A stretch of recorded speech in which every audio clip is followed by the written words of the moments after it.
Oi, tudo bem? Eu me chamo Isabela, sou aluna de Engenharia Química da UNAERP e eu faço parte do projeto O Que da Química, onde a gente busca simplificar a química. O tema da nossa aula de hoje são as ligações químicas. Os nossos objetivos são conhecer e entender as ligações químicas e resolver alguns exercícios para praticar o assunto. As ligações químicas ocorrem graças à busca por estabilidade. Normalmente, isso ocorre quando completamos 8 elétrons na camada de valência, ou seja, a última camada da eletrosfera de um átomo. Isso é conhecido como a famosa regra do octeto. Existem 3 principais tipos de ligações: as iônicas, as covalentes e as metálicas. As ligações iônicas ocorrem entre metais e ametais. Nessa haverá a troca total de elétrons, ou seja, o elétron que o metal tem de sobra, ele vai fazer uma doação para o ametal. Assim, a ligação vai ficar estável. Algumas características principais desse tipo de ligação são a alta solubilidade em água, alto ponto de fusão e ebulição, formação de cristais e condutividade elétrica em solução, ou seja, quando dissolvidos em água. E ademais, eles costumam ser sólidos em temperatura ambiente. Um exemplo desse tipo de ligação é o famoso sal de cozinha, o NaCl, no qual o sódio vai fazer uma doação para o cloreto, assim nós temos o cloreto de sódio. Já a ligação covalente ocorre entre 2 átomos não metálicos. Nessa, o par de elétrons vai ser compartilhado entre os 2 átomos, ou seja, ele não vai ser nem de um e nem de outro, ele vai ser de ambos. As principais características são o baixo ponto de fusão e ebulição, baixa condutividade elétrica e eles podem formar moléculas, como a molécula da água, H2O. Outra molécula muito conhecida, que é uma ligação covalente, é o oxigênio. Por último, as ligações metálicas, como o próprio nome já diz, ocorrem entre 2 átomos metálicos. Nesse caso, os elétrons da camada de valência formarão uma nuvem eletrônica de elétrons livres, e esses vão ser compartilhados entre os 2 átomos. As principais características são a alta condutividade elétrica e térmica, maleabilidade e ductibilidade, que é a habilidade de formar fios. Um exemplo são os fios de cobre, brilho metálico e altos pontos de fusão e ebulição.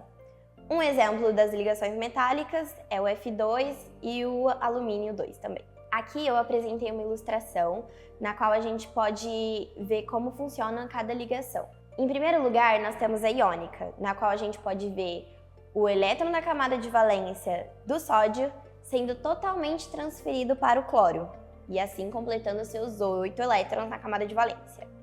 No segundo caso, nós temos a covalente, onde podemos ver os elétrons da camada de valência do hidrogênio fazendo uma ligação com a camada covalente do oxigênio, e assim havendo compartilhamento desses elétrons. Já no caso da metálica, e o último, percebemos uma nuvem em volta dos átomos, que são os elétrons livres da última camada. Eu também trouxe uma tabelinha na qual a gente pode observar as características de cada ligação. Isso eu dividi em átomos, elétrons, se forma íons ou não, condutividade elétrica e alguns exemplos. Com isso, nós temos as iônicas, covalentes e metálicas, e as suas características gerais. Agora, vamos para a prática. Eu vou deixar disponível uma tabela periódica a fim de vocês consultarem na execução dos exercícios. Nosso primeiro exercício, ele saiu da FUVEST. Vamos lá. Considere o elemento cloro formando compostos com, respectivamente, hidrogênio, carbono, sódio e cálcio.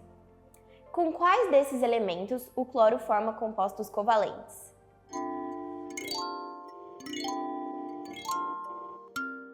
Bom, respondendo o primeiro exercício, olhando a tabela periódica, a gente percebe que o hidrogênio e o carbono são ametais. Já o sódio e o cálcio são metais.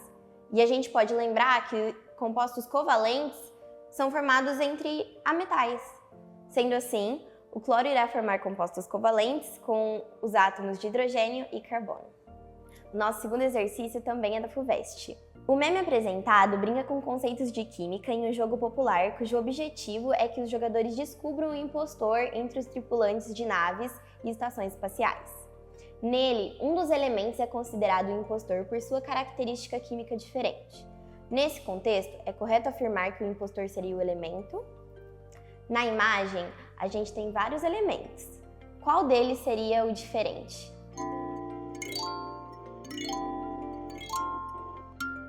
A resposta é o elemento hidrogênio.